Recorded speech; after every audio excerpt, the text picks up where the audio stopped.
కాంగ్రెస్ ప్రభుత్వం రైతులపై పగతో పనిచేస్తోందని మాజీ మంత్రి హరీష్ రావు ఆరోపించారు. కాళేశ్వరం ప్రాజెక్టును కాంగ్రెస్ ప్రభుత్వం చిన్నచూపు చూస్తోందని అన్నారు. ఒకప్పుడు కాలువ అంటే కూడా తెలియని సిద్దిపేట ప్రజలు ఇవాళ కాళేశ్వరం పుణ్యంతో యాసంగిలో 52,000 ఎకరాల పంట పండిస్తున్నారని తెలిపారు. కాంగ్రెస్ ప్రభుత్వం వచ్చాక కాలువల భూసేకరణ కోసం ఒక్క రూపాయి కూడా విడుదల చేయలేదన్నారు మాజీ మంత్రి హరీష్ రావు. ఇవాళ ఒక సిద్దిపేట నియోజకవర్గంలో 52,000 ఎకరాలు కాలువల కింద నీళ్లు అందిస్తున్నాం. ఇది కాళేశ్వరం కాకపోతే ఏంది?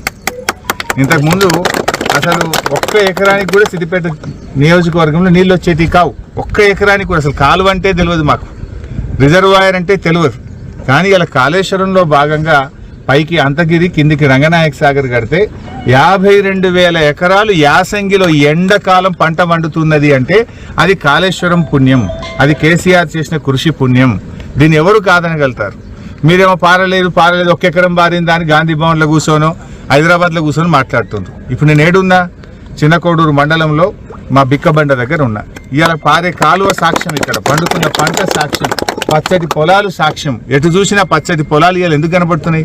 ఒకప్పుడు మా దగ్గర యాసంగి అంటే ఊరు మీద 40-50 ఎకరాలు ఏమైనా చెరువు కింద అయితే అయినట్టు, లేకపోతే ఒక గుంట కూడా సాగు కాకపో యాసంగి పంట.